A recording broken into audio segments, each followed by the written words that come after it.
Somos Jesus na Rua. A palavra que Deus nos entregou para esse ano é amor e compromisso.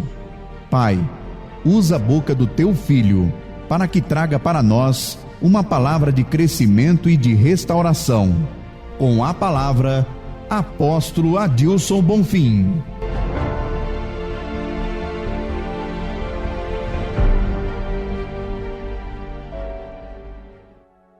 Graça e paz, povo de Deus, nós somos Jesus na Rua, estamos aqui nessa pegada de fé, de esperança, nesse encontro de ensino. Nós vamos trazer para você, meus queridos, a continuação da palavra que está em Lucas, em Marcos, capítulo 13, versículos do 14 em diante.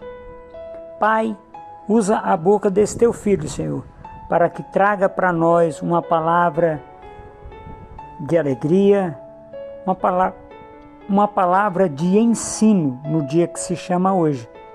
Nós queremos, nesse instante, agradecer a Deus. Pai, obrigado, Senhor, pela vida dos meus irmãos que estão espalhados ao redor do mundo, Senhor, que estão sendo acrescentados e dirigidos por essa palavra.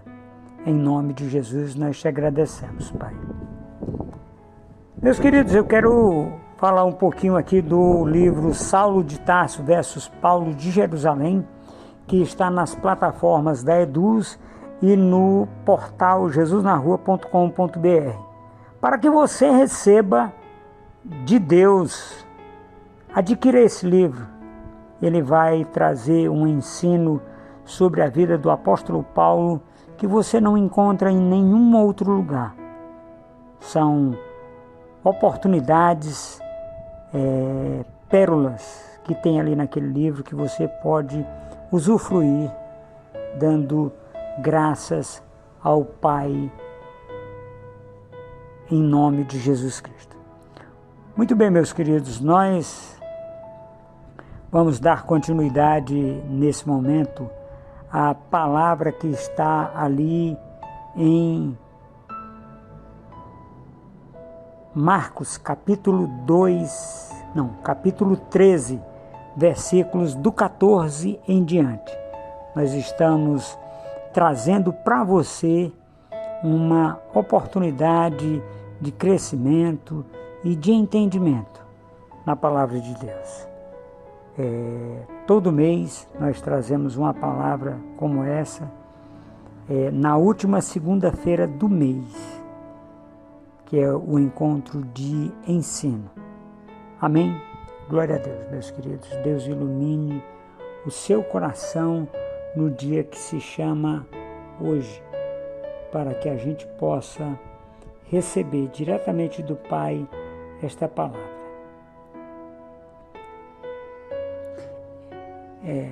Jesus Cristo prediz a invasão de Jerusalém pelos romanos nos anos 70.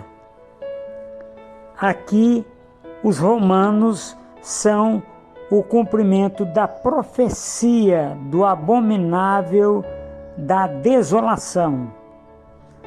Eles vieram, entraram na cidade santa, destruíram o templo, destruíram o altar, implantaram ali a bandeira do imperador, era Tito Vespasiano, que mais tarde se tornaria, ele era um general e mais tarde ele se tornaria imperador de Roma.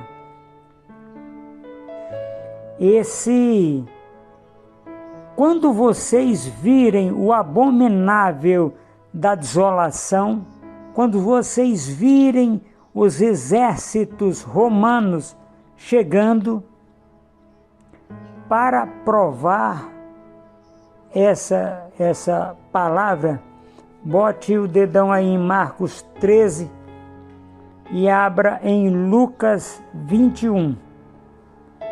Marcos 13, você vai ter a mesma palavra, só que agora interpretada por Lucas. E essa é a palavra. Lucas 21.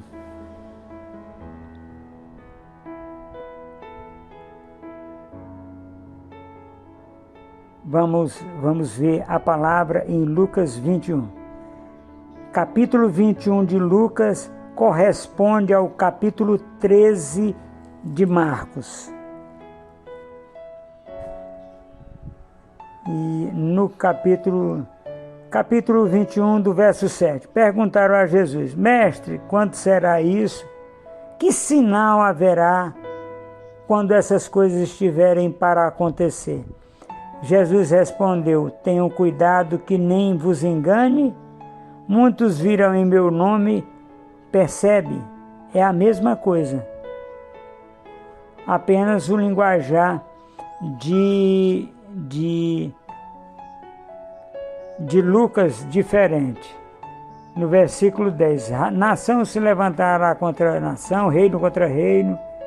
E assim, no versículo 16, vocês serão entregues até por seus próprios irmãos. E no verso 20, ao invés de Lucas dizer: quando vocês virem o abominável da desolação, de que falou o profeta Daniel, no lugar onde não deve estar, Lucas disse assim: quando, porém, vocês virem Jerusalém sitiada de exércitos, rodeadas de exércitos. Lucas está dando a interpretação daquilo que Jesus falou. O abominável da desolação é o exército romano que chega e cerca Jerusalém, sitia Jerusalém. Aconteceu no ano 70, depois dos judeus começarem um movimento de revolta contra Roma. O imperador mandou o seu filho, Tito, para que viesse, dominasse a rebelião. Chegaram no ano 66, sitiaram, cercaram Jerusalém, e no ano 70 arrombaram a muralha, mataram 500.000 de judeus que tinham se refugiado dentro da cidade, destruíram o templo, espalharam os judeus para todo quanto era lugar e levaram os troféus que ainda hoje tem é possível ver em Roma um arco, um troféu de Jerusalém, um arco onde existe um relevo, onde Tito Vespasiano está entrando em Jerusalém com os despojos que ele tirou do templo. Então, Jesus aqui está falando primeiro da destruição do templo. Quando vocês virem os exércitos romanos chegando, aí vão voltar para Marcos, fujam para os montes. Não adianta resistir. Fujam para os montes. Quem estiver no terraço, não desça, nem entre para tirar de casa coisa nenhuma.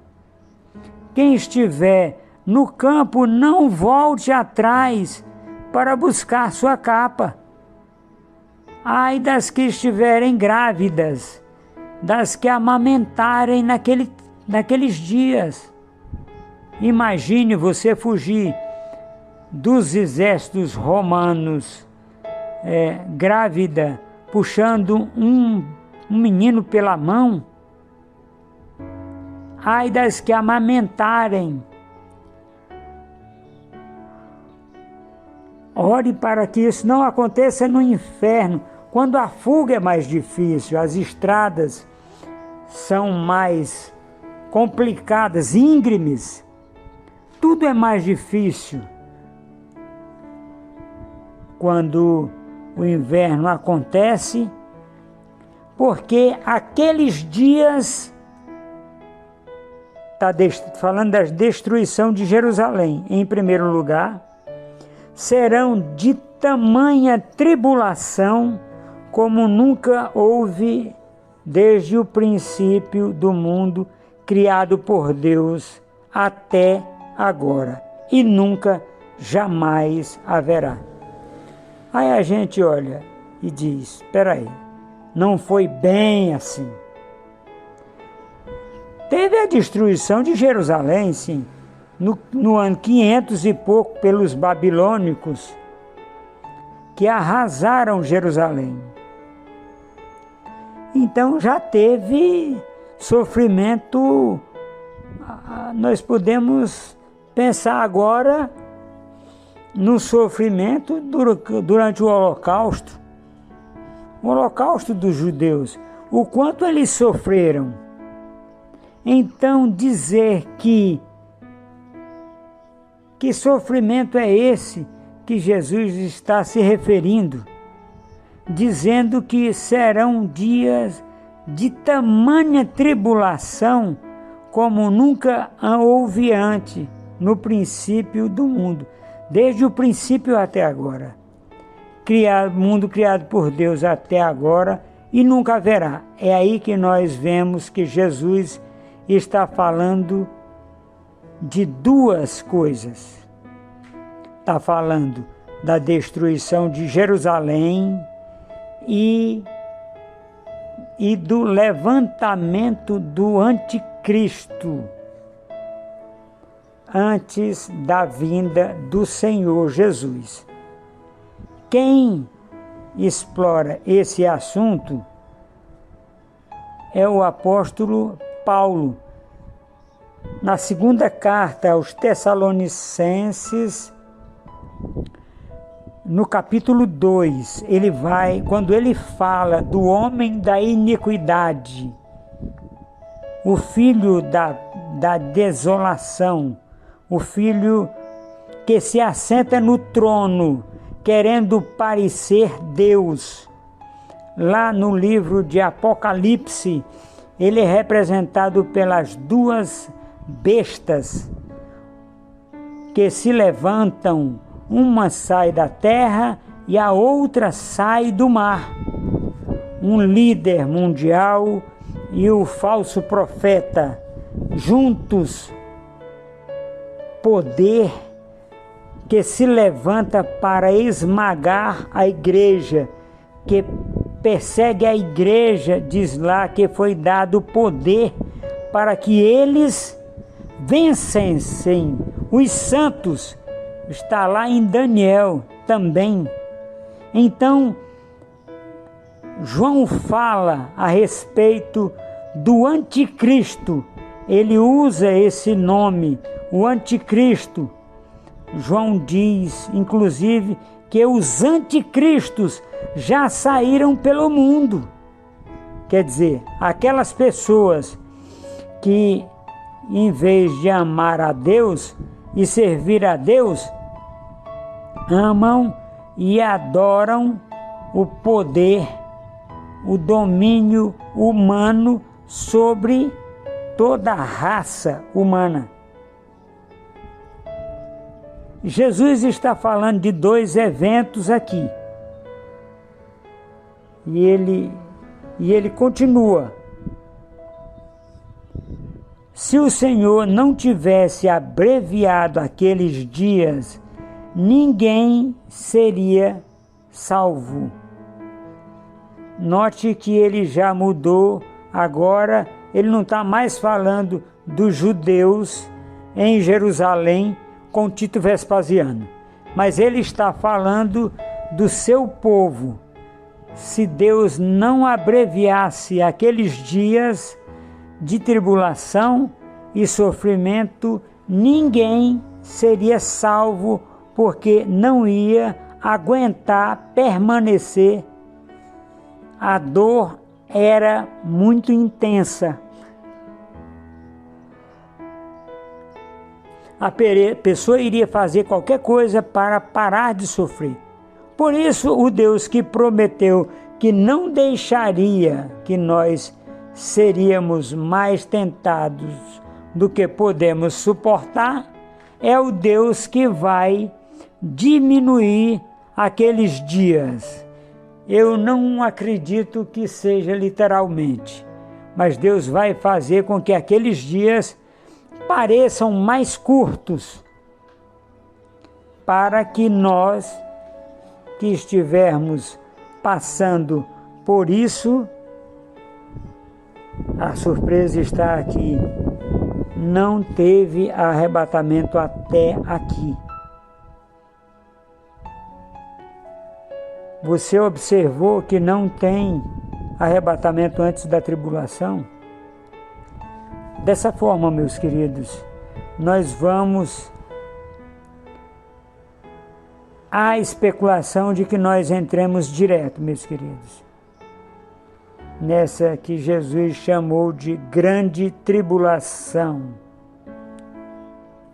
e que ele disse que os dias teriam que ser abreviados por causa dos eleitos que ele escolheu. Eu sei que muitas pessoas foram doutrinadas numa tradição que fala do arrebatamento antes da grande tribulação. O problema é que até agora nós não encontramos fundamento. O que vai ter um arrebatamento vai, mas ele coincide com a vinda de Cristo. É o que nós vamos ler agora. Ele coincide com a vida de Cristo. Não é alguma coisa que acontece antes da grande tribulação.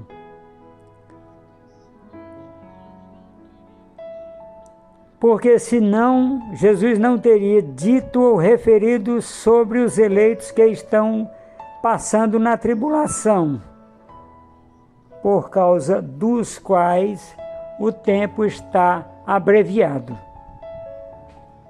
Ah, mas é que Jesus não disse tudo. Bom, não é bem assim. Verso 23 diz assim: estejam de sobreaviso. Tudo isso tenho predito a vocês.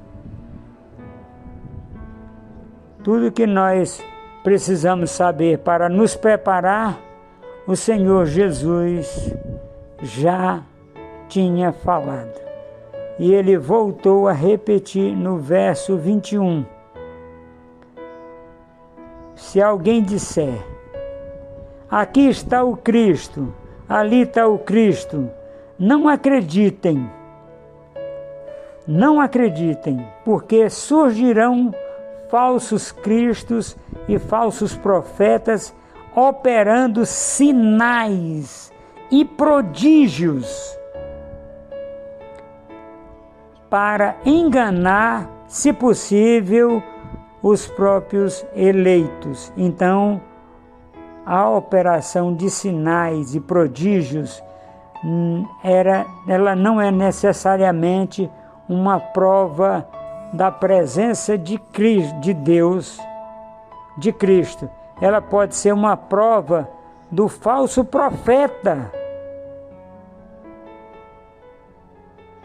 Falsos profetas fazem sinais e prodígios. É por isso que o crente que conhece a sua Bíblia, que está seguro da sua salvação, ele olha para os sinais e prodígios hoje e procura analisá-los à luz da palavra de Deus. E eu vou te fazer uma declaração que eu espero que você não fuja, você me entenda, você compreenda. Os únicos milagres que tenho obrigação de acreditar são aqueles que estão na Bíblia. Porque no final do Evangelho de João, o evangelista diz: estes foram escritos para que você creia que Jesus é o Cristo, Filho de Deus, e crendo você tenha a vida em seu nome. Então sou obrigado a crer na ressurreição de Lázaro, na ressurreição do filho da viúva de Naim, na travessia do Mar Vermelho, nos 40 anos de maná caindo do céu no deserto, 40 anos de sandália havaiana que não desbota, não solta, atira, e no deserto eu sou obrigado a acreditar em todos os milagres que estão narrados na Bíblia. Estes eu recebo sem questionar, mas se você chegar e disser: lá na minha rua tem uma igreja onde tem um pastor que cura todo dia gente de tudo quanto é doença, eu tenho o direito bíblico e a obrigação de investigar, examinar, para saber se aquilo procede de Deus ou não. E eu não estarei blasfemando contra o Espírito Santo. Estarei cumprindo o que a Bíblia diz: irmãos, testai os espíritos se procedem de Deus, porque já muitos falsos profetas saíram pelo mundo, e o próprio Jesus diz que eles são capazes de fazer sinais e prodígios. Lembre-se disso, meu querido. Lá no livro de Apocalipse, a besta faz cair fogo do céu. Satanás fez isso com Jó. Lá no livro de Apocalipse, a gente lê que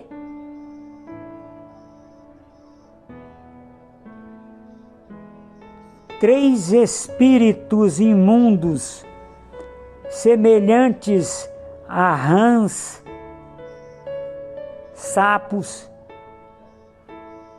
que são espíritos operadores de milagres.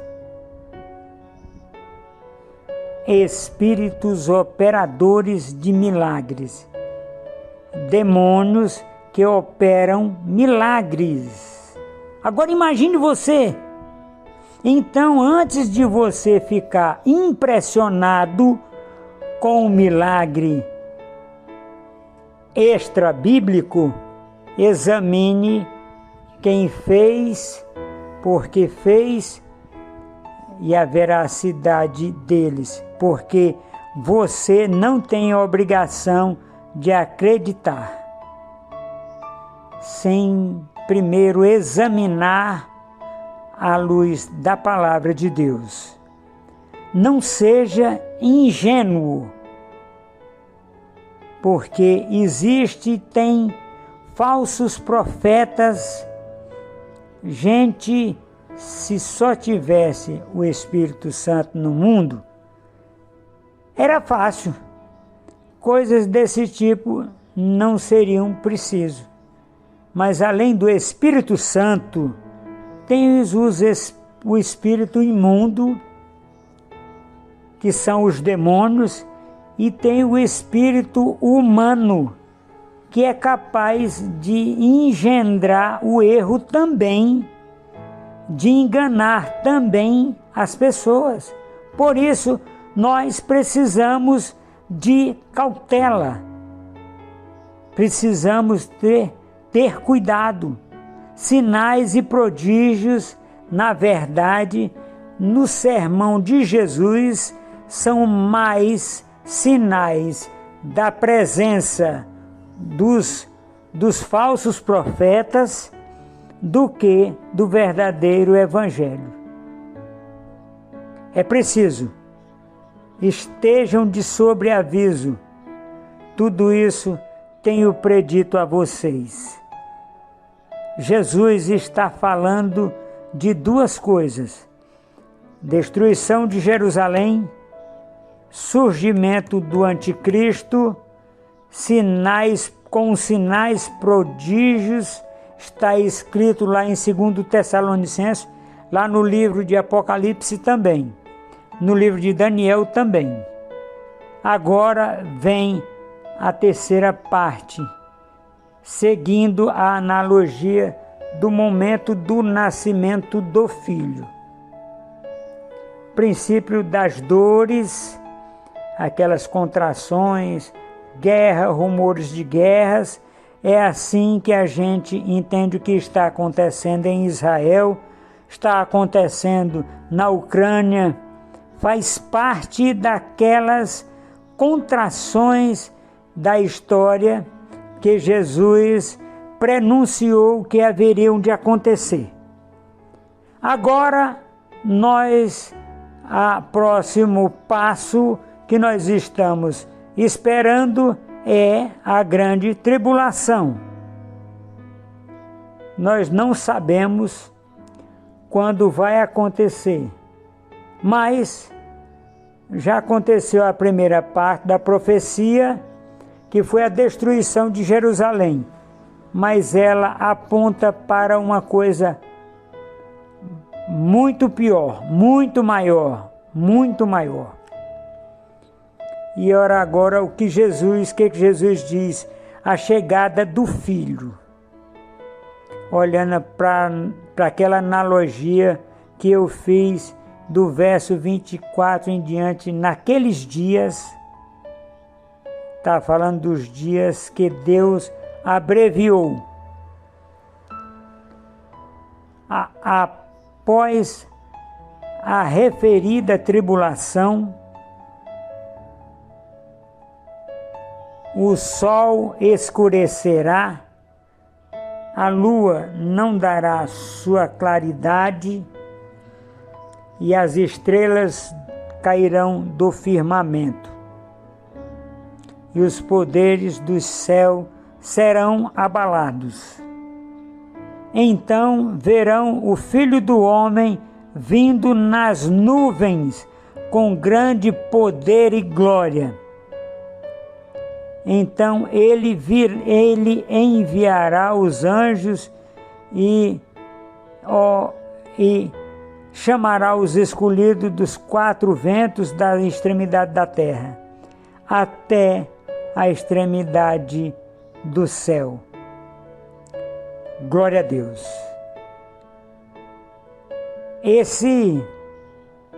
Agora o Filho chegou, já teve princípio das dores, a grande tribulação, e agora ele nasce.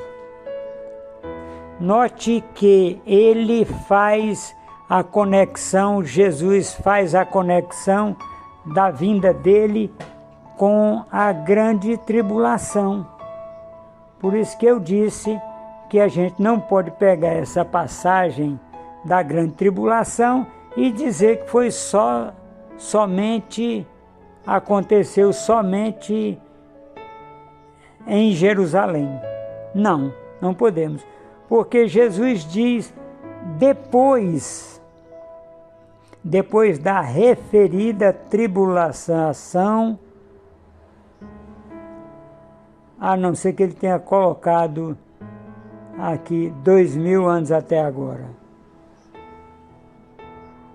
Toda vez que essa expressão usada no Novo Testamento indica um fato na sequência. temporal imediato.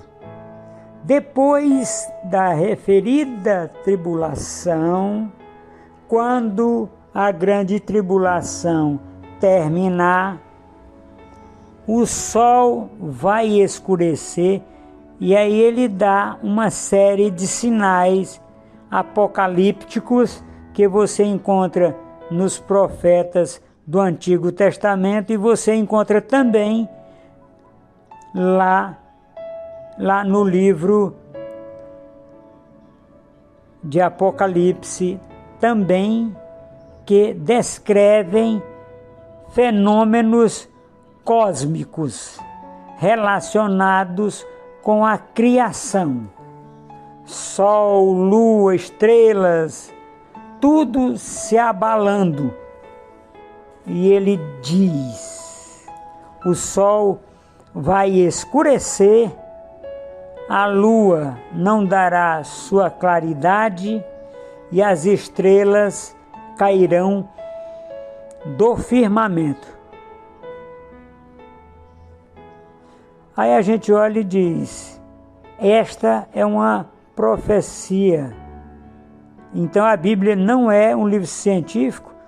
A estrela caindo do firmamento, como é que ela cai? As estrelas são gigantes, nós somos um pozinho de areia cósmico, diante da grandeza do universo. A resposta que você pode dar para o seu professor, lá onde você estiver estudando, seus colegas na faculdade, é que a linguagem da Bíblia não é científica. Ela não se propõe a isso. Ela é a linguagem do observador. Para quem está na Terra, é assim que vai parecer, que as estrelas estão caindo, sol está se derretendo e a lua está se esfarelando. É isso que vai parecer para quem estiver na Terra. Biblicamente falando, o centro do universo é a Terra. Tudo acontece na Terra. Inclusive, ela foi a primeira a ser criada. E depois é que Deus criou o sol, a lua, as estrelas, e os colocou no firmamento para embelezar e alegrar o nosso coração. Menos o sol da Araguaína. O sol da Araguaína, ele é... Mas isso é só depois da queda. O sol do Tocantins é fantástico. Então, estes sinais acontecerão, serão literais esses sinais? Eu não vejo razão para não acreditar que serão literais, que eles serão literais. O que agora tudo que Jesus falou aconteceu literalmente. Tudo aconteceu. Por que eu deveria tomar essa parte como sendo alegórica, se até agora Jesus não usou esse recurso de linguagem alegórica?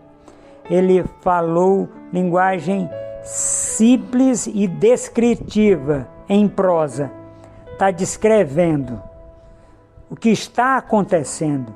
Ele não está fazendo poesia, ele não está fazendo nada que nos leve a imaginar que aqui seria alguma coisa figurada. Então, verso 26. Verão o Filho do Homem vindo nas nuvens com poder e glória. ele está citando aqui a visão do profeta Daniel, em que ele teve a visão de Deus sentado do seu trono, o ancião de dias, e um semelhante ao Filho do Homem se aproxima dele e o Pai lhe dá todos os reinos deste mundo, toda a autoridade, todo o poder. É o que vai acontecer aqui. Verão o Filho do Homem vindo nas nuvens com poder e glória, com grande poder e glória, e então enviará os anjos e reunirá os seus escolhidos dos 4 ventos, quer dizer, dos 4 pontos cardeais, norte, sul, leste e oeste. Todo lugar, da extremidade da terra até a extremidade dos céus, são maneiras de falar daquela época que descreve a universalidade da igreja e também do efeito da vinda de Cristo. Quando Cristo vier no final da grande tribulação, ele virá com seus anjos em glória e ele vai reunir todo o seu povo diante de si. A essa altura, para que ele faça isso, o anticristo já terá sido derrotado por ele. Essas profecias terão sido cumpridas e aí nós vamos começar o novo céu e a nova terra, e onde habita justiça. Habitará a justiça na terra, recriada por Jesus Cristo.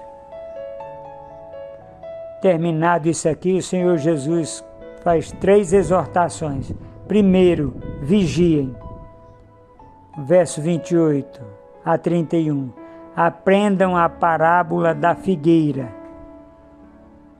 Quando os seus ramos se renovam e as folhas brotam, vocês sabem que o verão está próximo.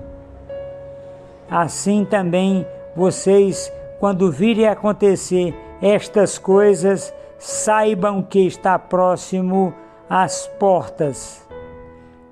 Em verdade lhes digo que não passará esta geração que estiver vivendo sem que tudo isso aconteça.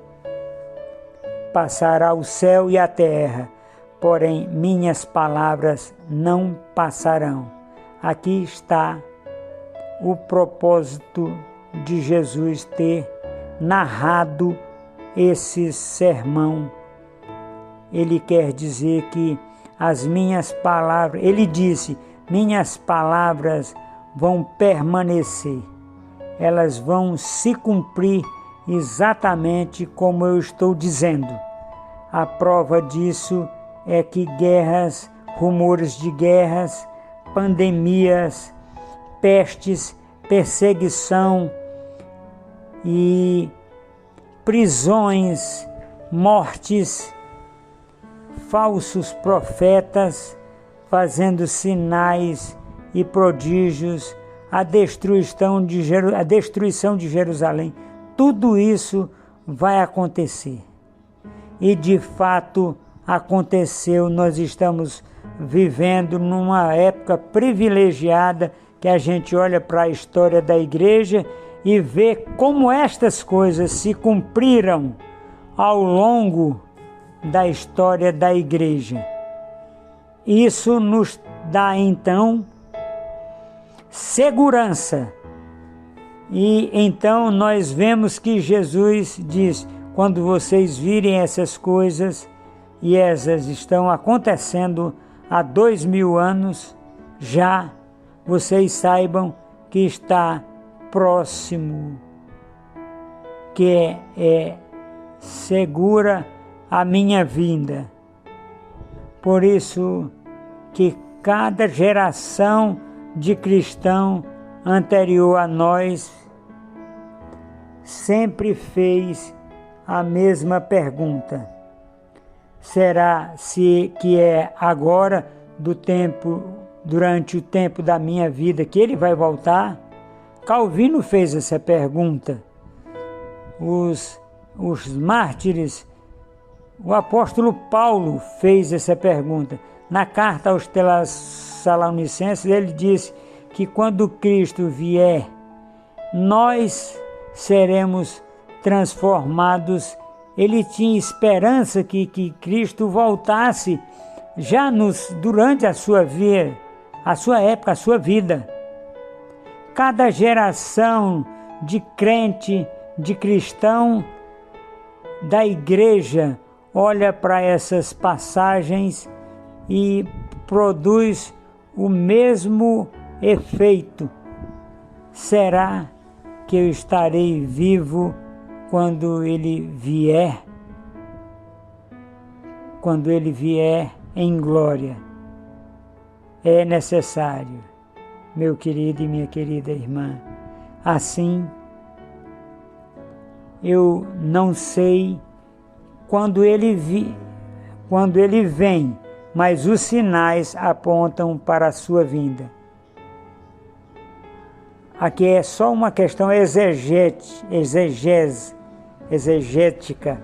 Quando aprendam a parábola da figueira, quando já seus ramos se renovam e as folhas brotam, sabem que o verão está próximo. Alguns dizem a figueira é Israel. E é preciso que a gente entenda. Então é preciso ficar de olho em Israel, que é o relógio do mundo. Quando Israel estiver brotando, é sinal de que está vindo. Mas quando a gente lê essa mesma passagem em Lucas, Lucas diz: quando vocês virem a figueira e as demais árvores. Então, quando as demais árvores brotarem, então não pode ser Israel. Quem são as demais? Se a figueira é Israel, as demais árvores são o quê?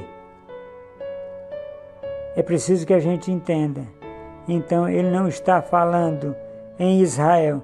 Ele está usando o princípio da natureza. Quando você vê as árvores brotando, você sabe que o verão está chegando. Ele usou oliveira, figueira, porque é uma das 3 árvores nacionais. Por isso que nós estamos misturando oliveira, figueira.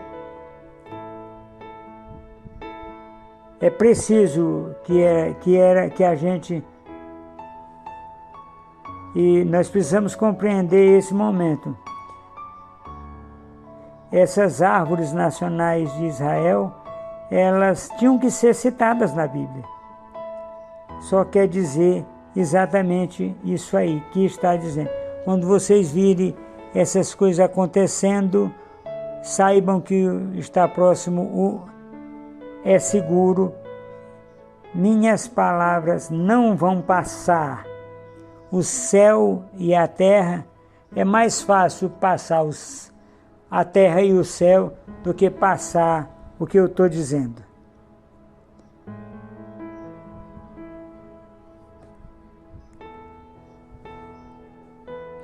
Era essa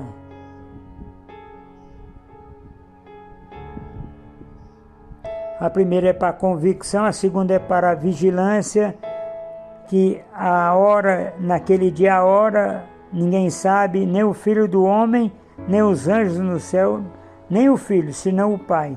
Estejam de sobreaviso e vigiem, porque vocês não sabem quando será o tempo. E ele conta essa parábola como homem que, se ausentando-se do país, deixa a sua casa, dá autoridade aos seus servos. Nós queremos agora trazer a esta oportunidade de hoje. Nós avançamos mais um pouquinho, mas eu quero agradecer a Deus por você que está junto conosco nessa pegada de fé, nessa pegada de esperança, nessa pegada de alegria. Amém? Glória a Deus.